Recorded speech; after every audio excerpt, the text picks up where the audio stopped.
My name is Rebecca Sun. I am Senior Director of Diversity and Inclusion at The Hollywood Reporter, and I'm very honored to be here at CamFest 2021 to moderate the panel Breaking into Scripted TV Directing, which is presented by the Global Talent Development and Inclusion Team at Nbcuniversal.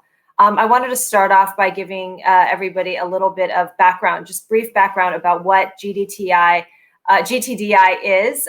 It was actually started in 2017 as the DEI department on Nbcuniversal's film side, and it's now merged what a lot of, I think, people who are trying to break into the TV business really know as NBCU's longstanding TIP program, the Talent Infusion program. Those two have now merged so that Nbcuniversal's entire diversity, equity, and inclusion program is known as Global Talent Development and Inclusion.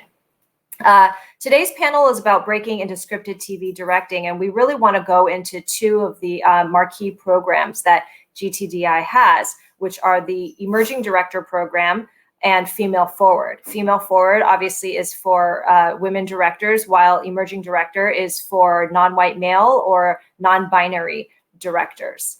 I think that one reason why I was really excited to do this panel is because these two programs, not only do they give directors an opportunity to shadow on a couple of episodes of an NBCU scripted series, but since 2018, they've come with a guarantee that the program participants will direct at least one episode on their own. In other words, an actual job.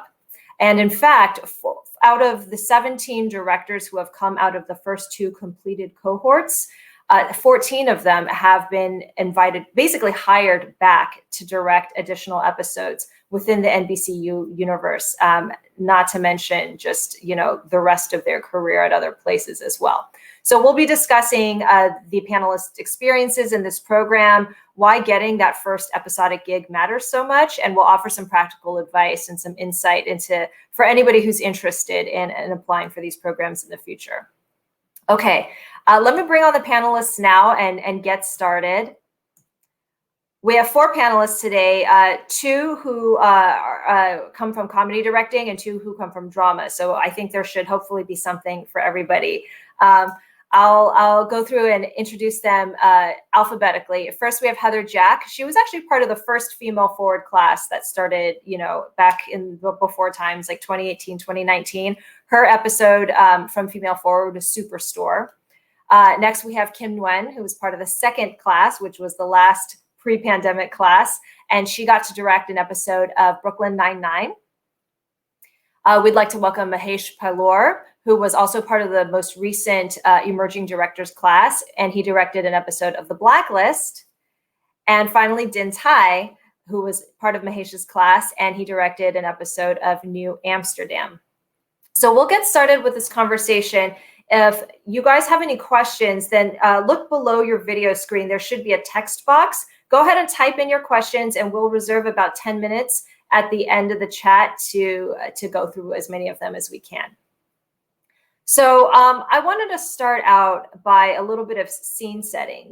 Before entering this program, which you guys have all went through just in the 1 or 2 years before the pandemic, I'm curious about how much directing experience you had, because this is not a program for people who'd like to just learn how to direct. So if you could kind of talk a little bit briefly about how much directing experience you had, and then more importantly, what barriers did you encounter in terms of trying to get that first episodic TV gig? Is that something, is that just a job that you could sign up for? Let me start with Heather. Yeah, so I actually went to NYU grad film, so prior to the program, I had been directing a bunch of kind of short form content. I made a short film that kind of helped me get representation that I made, I think, in 2015 and got into Rebecca. That kind of helped me. With momentum from that, I moved to LA and was doing a lot of short form content with places like MTV and Vice, Funny or Die. And so it was a lot of short form stuff before television. And I think for me personally, without this program, it would have been a tough transition to make that leap from kind of internet and short form and commercial content to television. I'd shadowed on a show before, but it really, for me, was the program that kind of gave me that opportunity and foot in the door.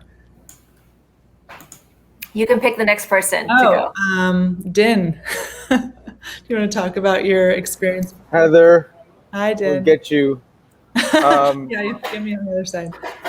Congrats on being a new mother. Thank you. Rebecca, it's great to be here. And it's good to see my fellow emerging director, female forward colleagues. Yeah, very similar story to Heather. Went to college, studied film, came out, did commercials and short form, and that's been a struggle. It's still a struggle, and really didn't have any idea of how to get a chance to direct any sort of television. And the program, the NBC Emerging Directors Program, informed us and me of all these nuanced details of how to behave, what kind of personality to have, but just everything about the soft skills that it requires to be someone that can join a team, a TV production team. And then I was lucky enough to be in other directing programs, and those really taught me those skills as well. But it wasn't until having the opportunity to be with the NBCU Emerging Directors Program that really things started to sit in, right? Because they guarantee you an episode, and then all the information starts to really adhere in my head and in my heart. So Kim, you're next. Hi. Yeah. So my background was in writing. I was a writer for The Onion, and then I was a writer for MTV. I also have a short format background before TV, before episodic.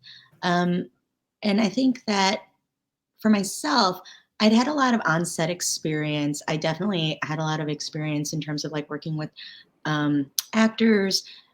But what I found was really quite different about episodic was just the vernacular of how that particular world is. And then within that universe, how specific all the different vernaculars are of the different shows. I mean, they're quite different. So for myself, getting, when I did this particular program, it was the episode, of course, which was amazing, but also really being able to get a thorough and really good understanding and support system of this world that we were going to be heading into, and sort of a sustained support system as well, which I found to be really helpful, as I didn't have that previous to the program. Mahesh, I think you got to go now. I'm last. Okay, yeah. So my background, I did a lot of film school. I went to NYU and AFI. I made an independent feature that played at CamFest actually way back in 2014 called Brahmin Bulls. And outside of that, I just have done a ton of short films and branded content, commercial content. So I had a lot of directing experience, and I had done another program through ABC in the past. But I think just as talking about obstacles, breaking into TV has just always been a tough hurdle for me. I'd shadowed on many episodes prior, and I've always been trying to get in, but it's such a hard sort of nut to crack, and it really took this program with a guarantee to direct an episode for me to get in my foot in the door. So yeah, and I think and I don't know all the reasons why that was so hard, but it's just building that network, and over time just finding a way in, and so this program was sort of essential for me, which was great. And I echo what everyone else said in terms of just learning through the program and shadowing and having that experience to help you on that first episode.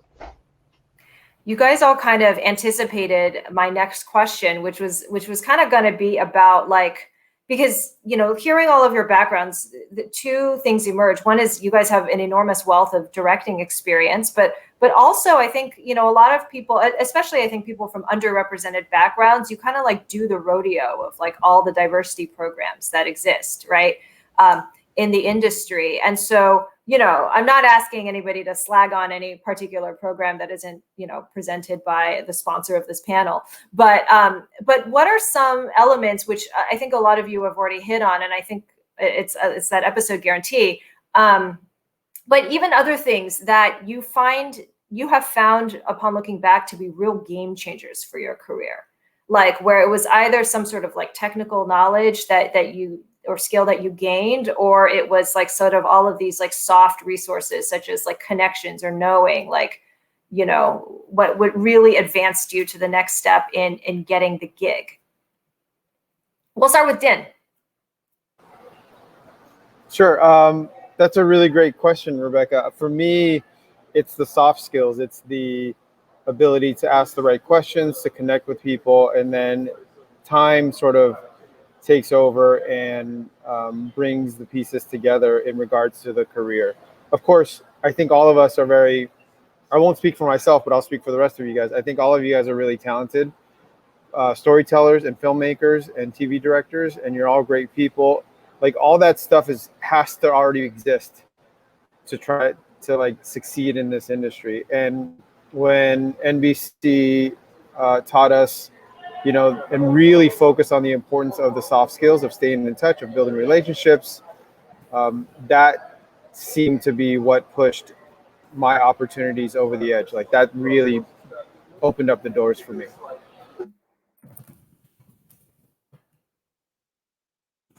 Does anybody else want to add anything, or, I pick Heather.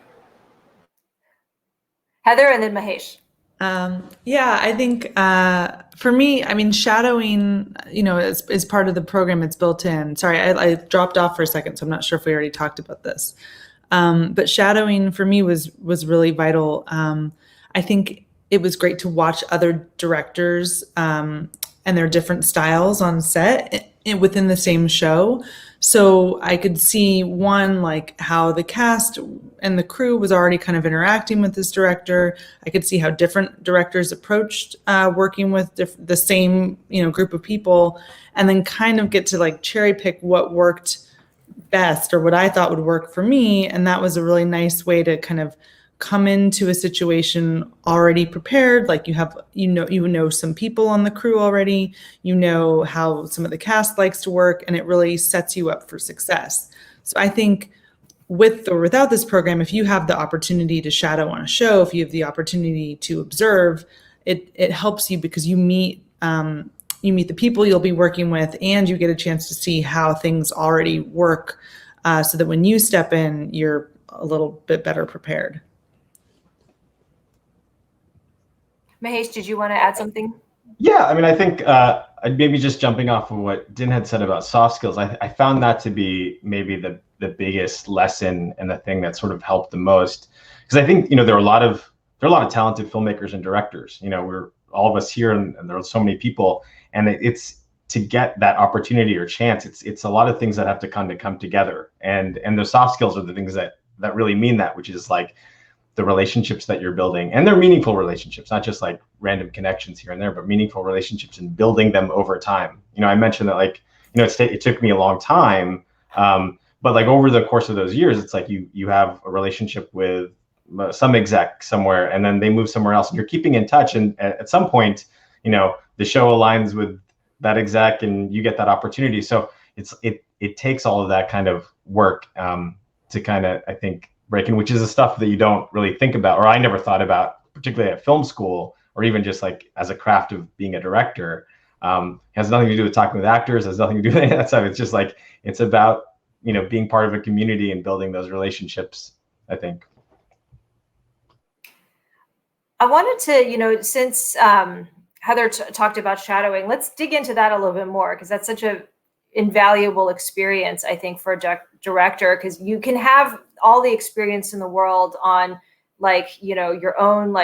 your own features, your own shorts, commercials, but I think what makes episodic unique is you're stepping into a pre-existing work culture, right? Like people have worked together in some cases for years.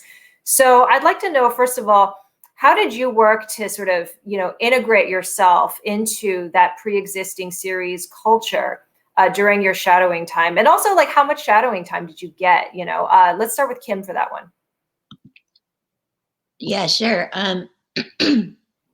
We got 2 shadows on for our programs, which was awesome because I felt like for the first time, for the first episode where I was shadowing, I mean, the opportunities every time you're shadowing new directors, which is really great. So you're really able to kind of observe how different directors are working and sort of problem solving or basically prepping.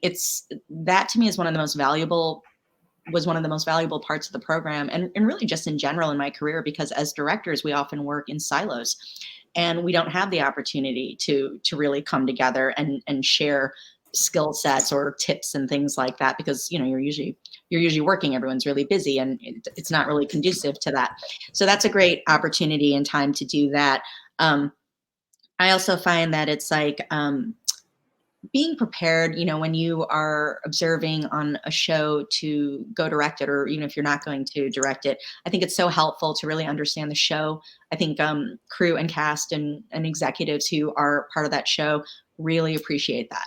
So really understanding the show, really doing the legwork, the pre-prep work before you're even prepping, and observing is important, because I think it shows a level of respect there, that you understand that you are entering into a very specific world and that you also understand the work that they have done. And it just gives you a baseline that you can kind of spring off of from there. And then from that, just kind of also cultivating the different relationships that you're going to really be leaning into when you're actually directing the episode, with various crew members or keys and things, and kind of observing things like that. I mean, it is really observational role, but at the same time, it also feels like prep to me. Was there anything that any of you guys sort of during your shadowing process, like some of you had already shadowed, I had the opportunity to do that before, but what were some of sort of the biggest well, actually, let me ask, you can answer 1 or 2 questions. What were some of the biggest takeaways for you from that experience? Or what advice would you give somebody who was going to shadow for a first time? Like, what should they make sure to do, or to make sure to take note of, or make sure not to do? Mahesh? Yeah. Let's see. Let me think. I think, well, and this is another thing. This is, I think, especially in episodic directing, as a director coming into an environment that's already there, one of the most valuable things as a shadow is you're just observing the politics of the show, because there's so much, and so much of that is, like, how do you fit in, or it's like maybe even just the actors, or maybe some people in the crew, just how to interact, how do they like to be interacted with. And I think that's the most valuable part for me, is just watching all the people and how can you fit in. So that's sort of how I approach shadowing more. I mean, yes, it's prep, and yes, but at the same time, it's like you can only do so much. When you direct an episode, you realize, oh, you're making all the decisions at that point. So it's hard to do that even when you're shadowing. You can block scenes and kind of pretend, but it's a different ballgame when you're actually directing. So for me, the most valuable thing about shadowing was just meeting all the people, but then just understanding the politics of the show and how to sort of navigate that, so that when you jump in, you're a little bit more prepared for that. I'd like to add that it's a really good question, but it's so loaded. There's just so many categories and topics to address. And I agree with Kim and Mahesh about those details. Something that I realized during my shadow, I'll give you a little bit of a story. My first shadow, I failed miserably.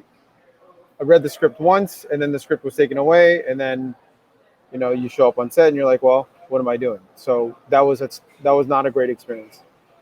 The second time I shadowed, it was much more connected. I had the scripts, I did some prep, and it just felt a little bit more, I felt more welcome because I had something to read and I had something to work on. And then finally getting to New Amsterdam, my mind was right. I had made all the mistakes in the past, and I had the script, we did all the prep, but it was a combination of getting to know people, becoming friends with them, or at least whatever that relationship looks like, to the point where some people were like, it was 7 weeks for this shadowing experience in New York. And it got to the point where, people were friendly enough to say, "Are you still here?" And if they're joking and they're saying that, it means we did something right.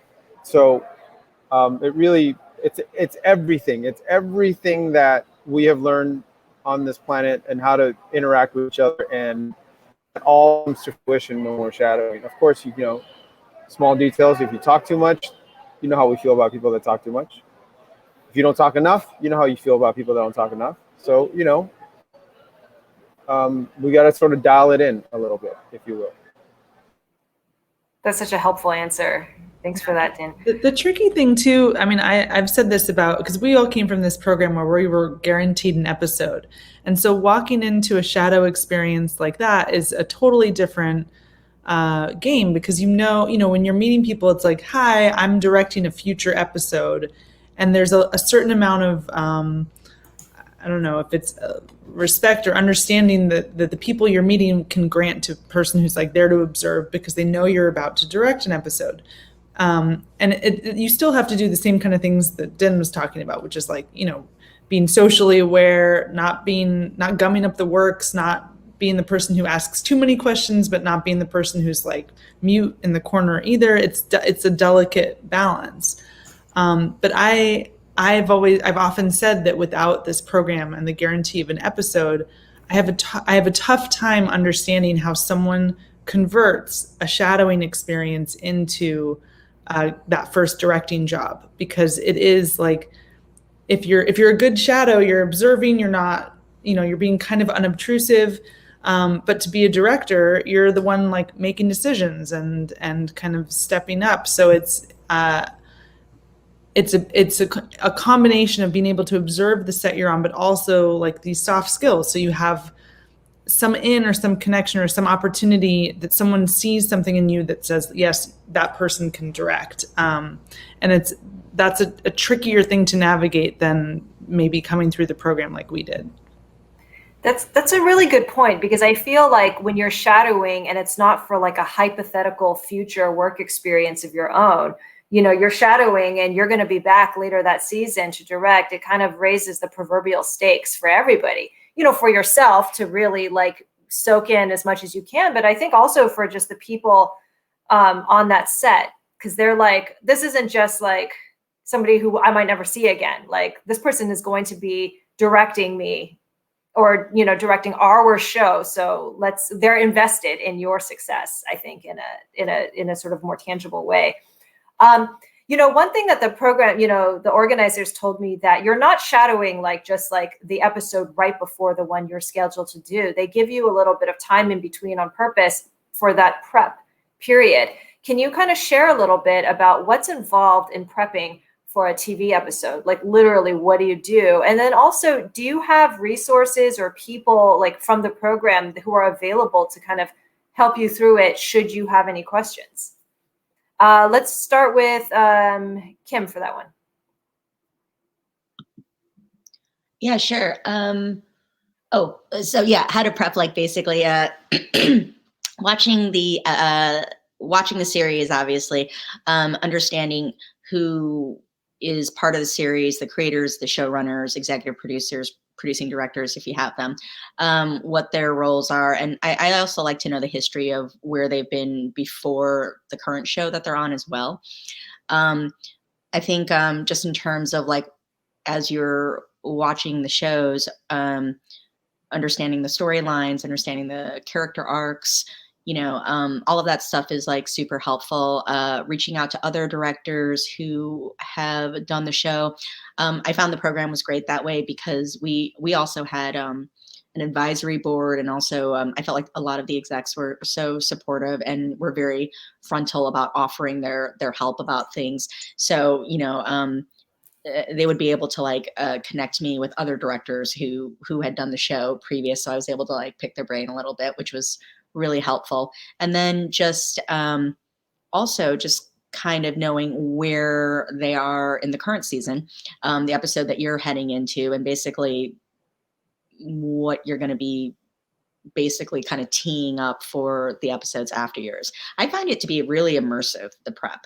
And, I think especially like on some of the shows that we have done where there are many, many, many seasons of it, it can feel a little daunting to, watch like 70,000 episodes.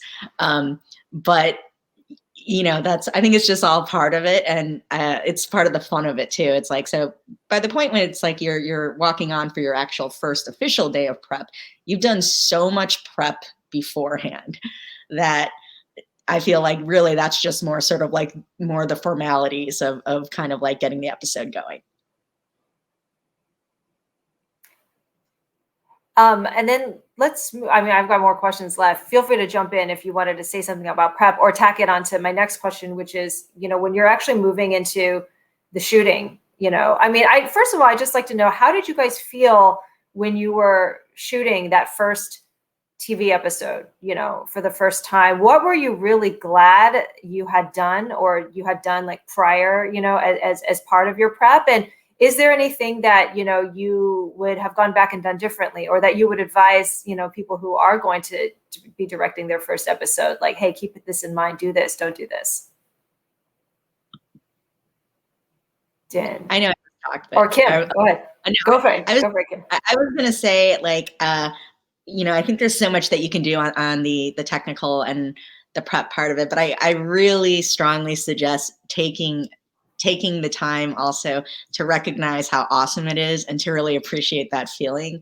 Like being able to like direct one of my favorite shows, I felt like I had this like split thing where it's like my soul was like right over, my body while I was directing. And part of me was just like, I'm doing it. And then part of me was like, I'm doing it. And so, that duality of, here we are, we're directing our first episodes and we got to get the job done, obviously. And we got to direct the show, but also being able to recognize it's so special doing your first episode. It's an incredible feeling, and it's one I still kind of like really, really value today too.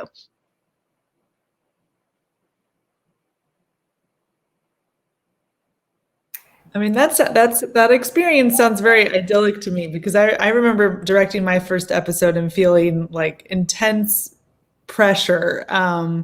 Just because, after everyone says it's the hardest thing, it's true, to get your first episode, but then right on top of that, the next hardest thing is to get your second. And so directing your first episode of TV, you're trying so hard to like get them to ask you back, or, to make a good episode so that they can recommend you to others. And so that was weighing on me kind of throughout. And so I tried, people were like, are you having fun? And I'm like, yeah, I'm having fun. But like, it definitely felt, I like all of the things, like intimidating and somewhat stressful, being that it was such a big step up from the kinds of things I had directed before, and just in terms of like budget and scale. So yeah, I think if I could tell someone what to do, I'd direct them more to like Kim's version of like, remember to enjoy it too. But yeah, the other thing is that, unlike other things that, maybe more similar to commercials, but you're directing something that ultimately is someone else's vision. Like you're serving the showrunner's vision. You're serving the show that has existed before you came in as a director. So you're trying to fit your directing sensibility and your taste into something that already exists. And so that is something also that's important to remember. And I think can help when you're shooting something or directing something, to make sure that you're covering yourself. This is the way I would want it, but here's also like levels or safety, so that, the showrunner's happy, the network and the studio are happy. You give them options, so you can turn in your director's cut, but also give them enough so that if they want to do something else, they have that option. That's super practical. Yeah, those options. Very wise. Those are the options are really super important. I think the four of us are pretty fortunate, because I think we've all been asked back, and it attributes to us doing something right. And so I'm not so sure that we have a lot of things that we would go back and do differently. I think that throughout however long it took us to get to this point, we've learned so much about working with clients, working for ourselves, and working with each other, that we really were careful in stepping into this first episode and making the right choices, even if it was at a sacrifice to our art.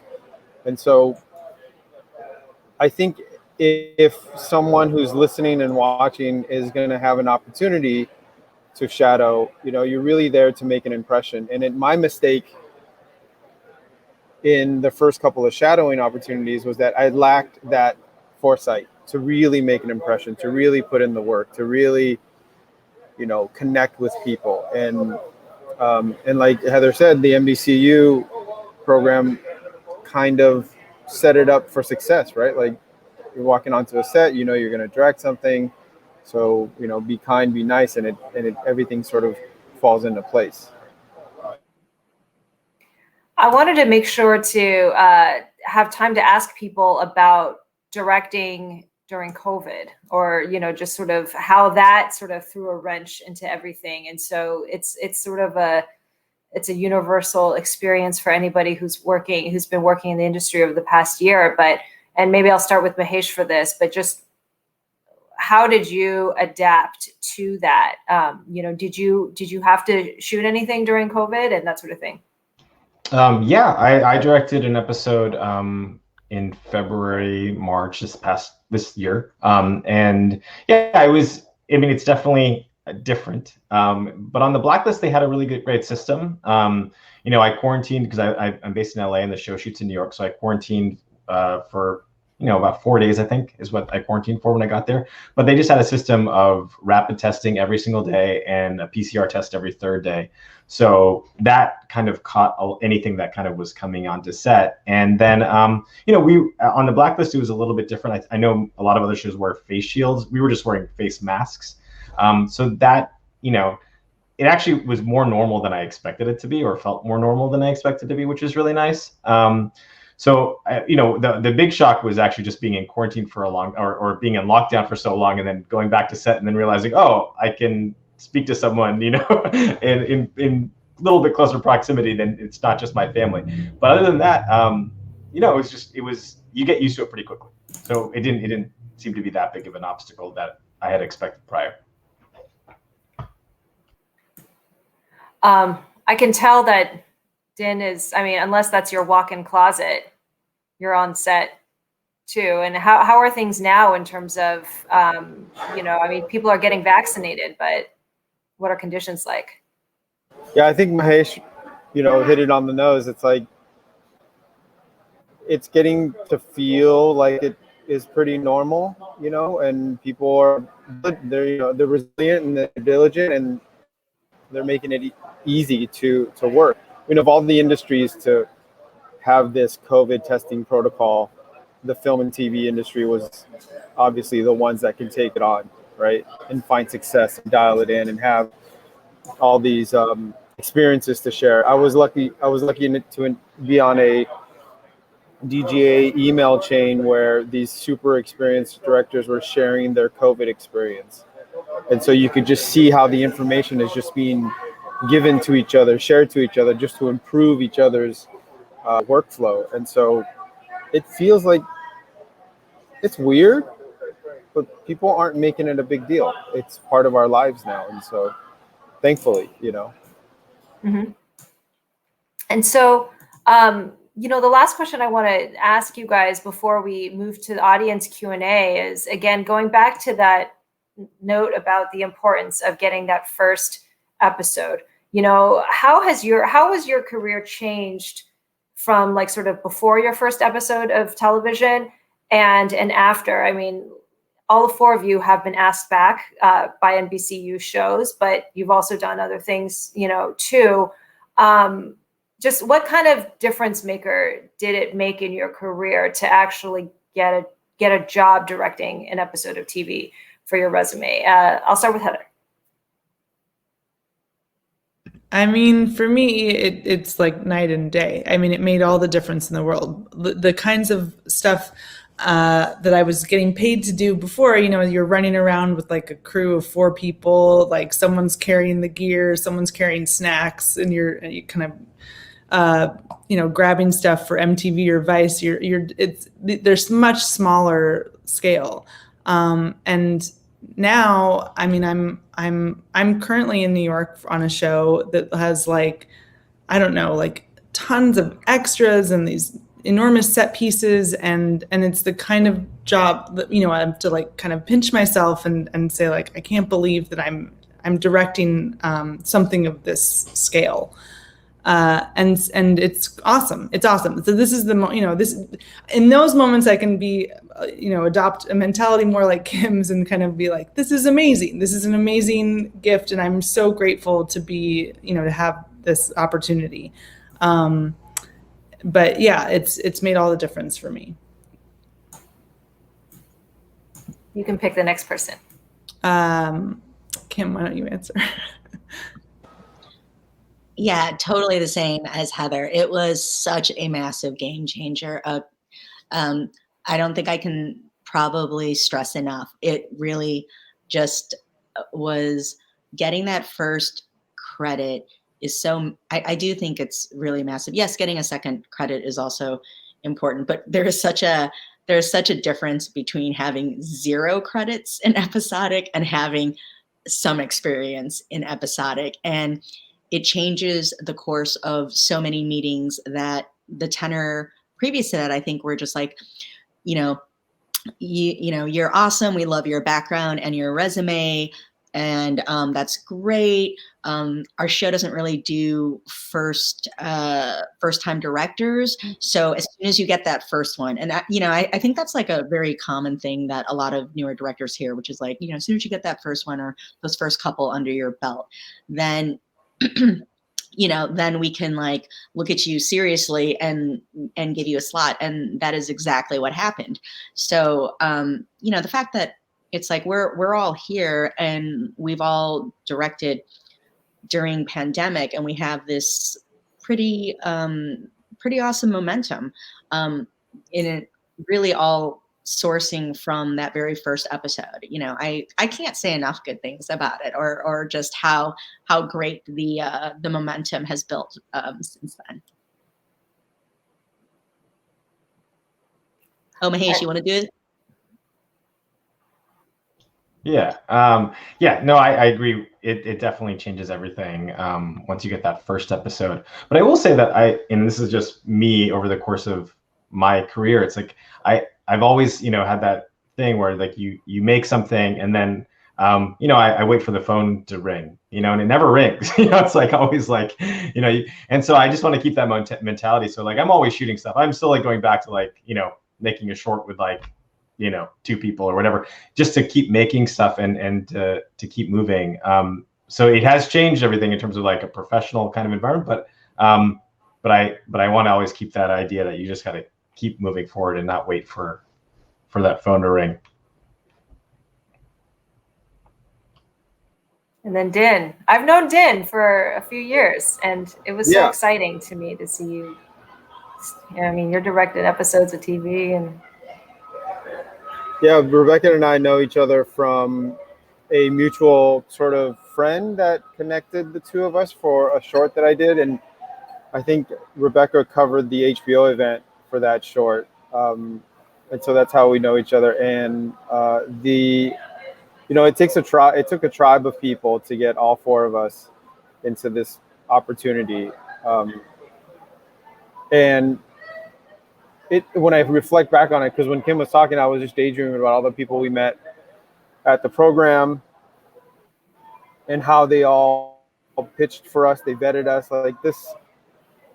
Really going back to what Heather said, it's so hard to break in without anyone's help. And if we distill it down to what that looks like, it's our connections, it's our relationships. So I know I've talked about it a lot, but like, so thankful that we know all these people that helped us at NBC and got us these opportunities, you know. And they've even put on this huge dinner where Heather and I met each other. Remember that? Like Michael Goy was there, like all these, and I don't know, it was just, they really work hard to make it happen. I mean, that's the other thing is we all, the four of us in some form have all met and know each other, and we've been able to use each other as resources. Like I wasn't in the same class as these guys, but I met Dinh and I know Kim and I'm just meeting Mahesh. But like, it's nice that now we're also connected to each other through this program. So there's also this kind of like alumni network vibe to it too, which is awesome. So there's like this built-in support even after the first episode. Yep. Yeah.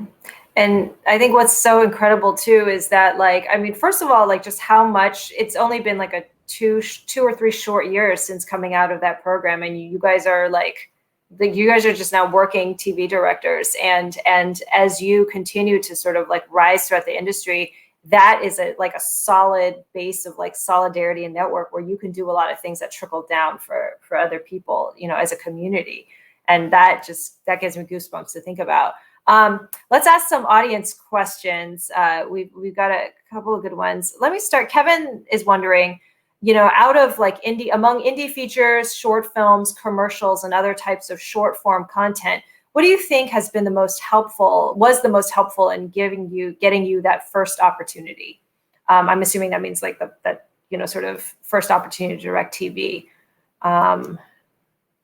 All of you guys have relevant experience. Just raise your hand and start talking. I don't know if it's necessarily the specific format of the piece. It's more just like, I feel like when people were looking at my work, and it was more just about like, oh, I really liked how you handled the dialogue. I really liked how you did this casting. I like how you created these worlds. So I feel like it was less about like, it's a film or a branded content piece or a documentary. And it was more about like, hey, what are the overlapping elements that they're seeing in your work that they can see in you doing their work? Mm-hmm.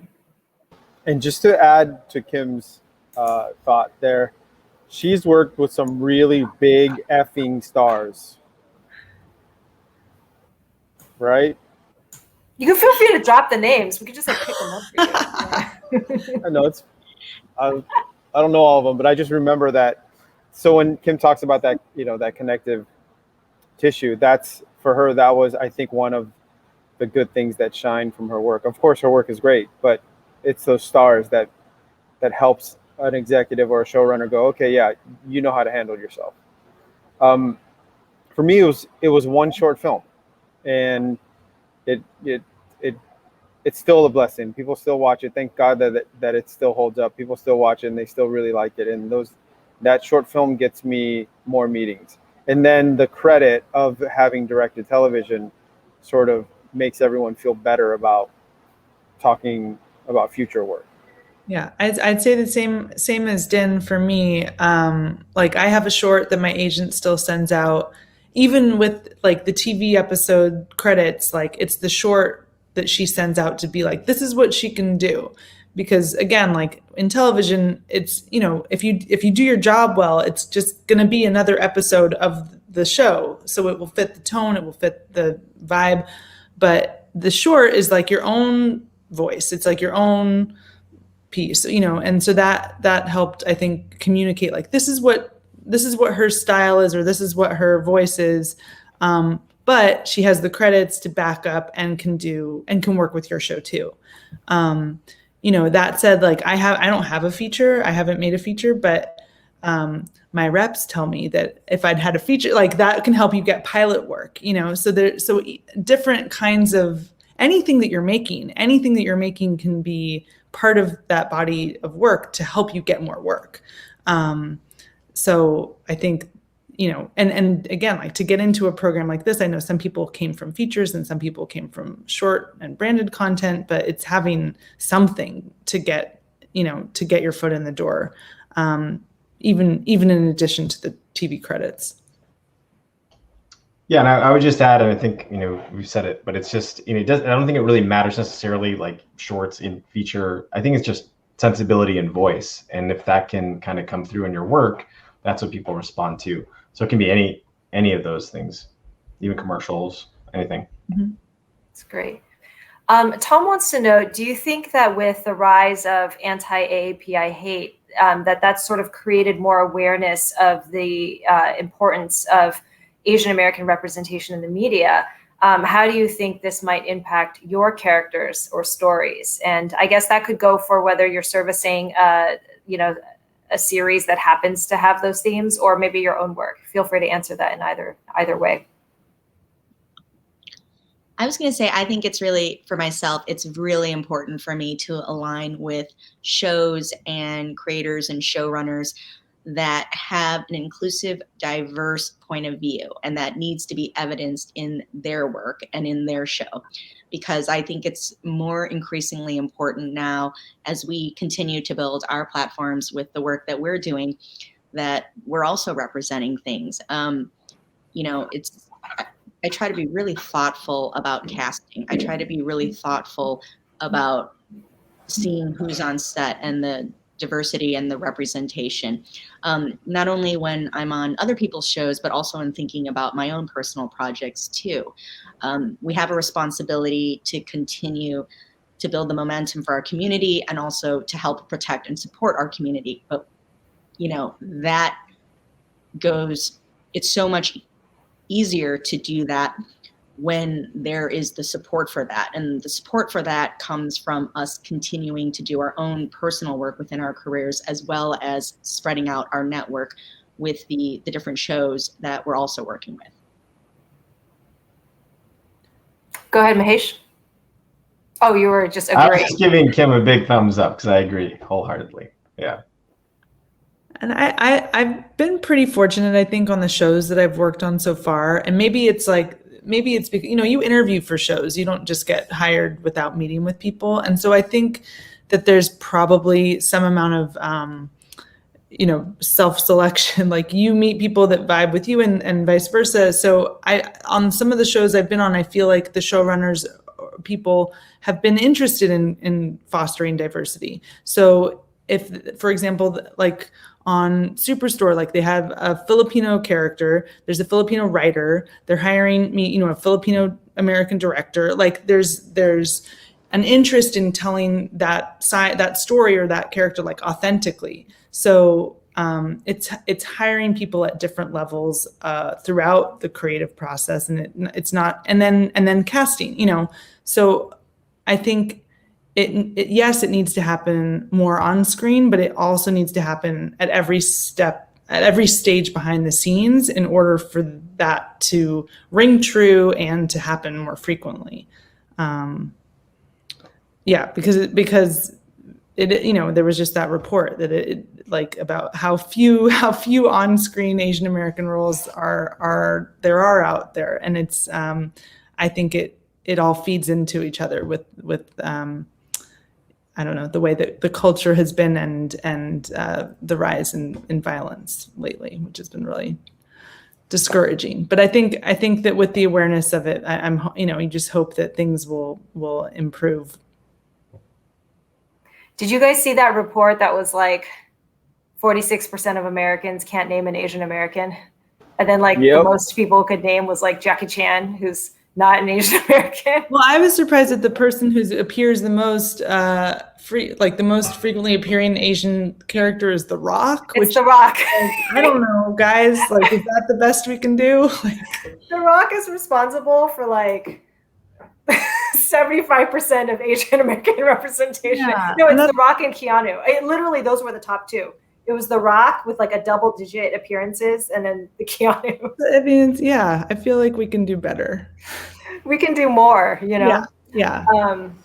And I mean, on a serious note too, I love The Rock and Keanu, but I think one of the reasons why they are getting those, they're not, their characters are not presented as Asian necessarily in those films. Mm-hmm. So they are Asian, but people who, so that's a significant factor, It's almost incidentally that they're Asian. Incidentally. Proudly and incidentally. Yeah. Exactly. So that's a study. You guys can Google it. It just came out this past week. Okay, let me ask a couple of more questions, and then I'll wrap up. This one's a kind of a quick one. Maybe it's a quick answer, but Allie wants to know if do you think I need to move to LA or New York to be successful? Is there any advice you can give to somebody who wants to be part of the industry, but also wants to stay in their small town? I don't know. Is that even possible? I think it's possible. Go ahead, Kim. Oh, I was just going to say, I think it just comes down to logistics. I mean, if the shows are filming in New York or LA, you're going to be flying there, and right now it's probably an awesome time, obviously, to continue taking meetings via Zoom. So that feels like the in-person meeting thing you can still do via Zoom, but it really just comes down to the logistics of where those shows are, but I know plenty of directors who are not based in LA and New York, who work and are very busy in both of those cities. But go ahead, Dinh.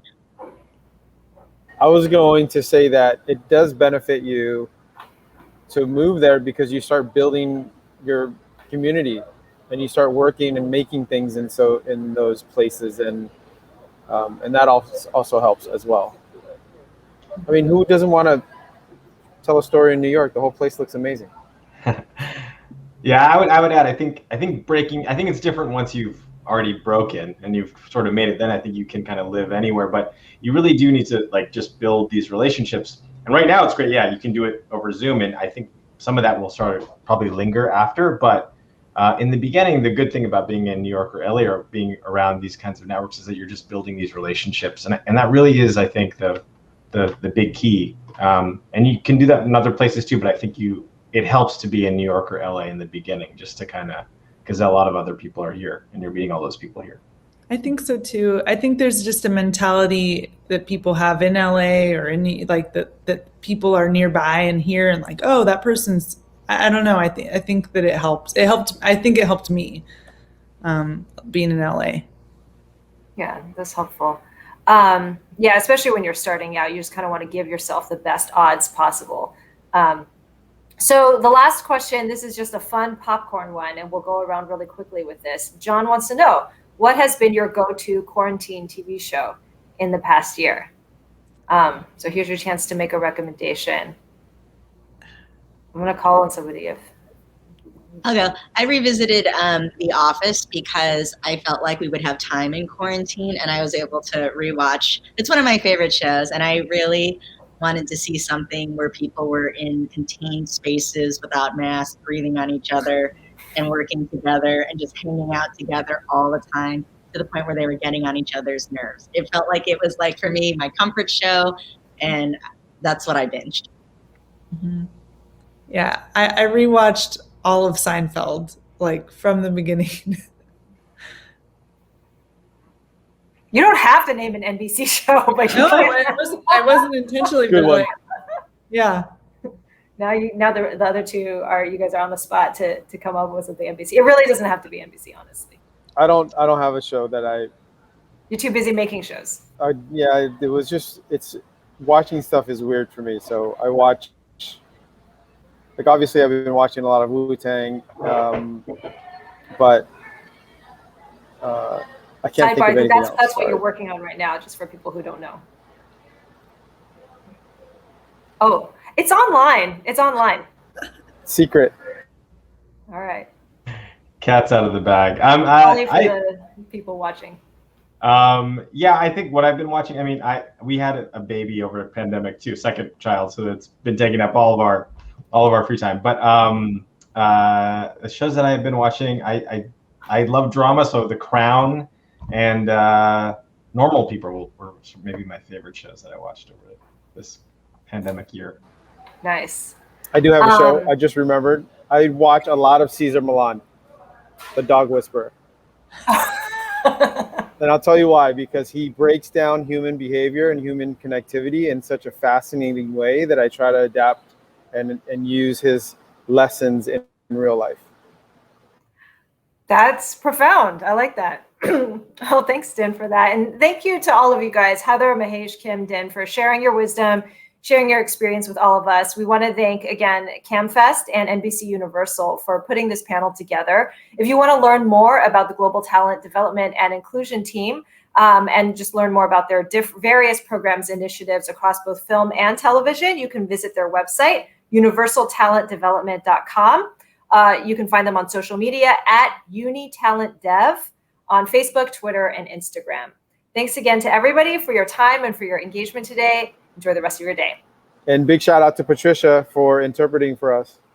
Thank you so much for the interpretation.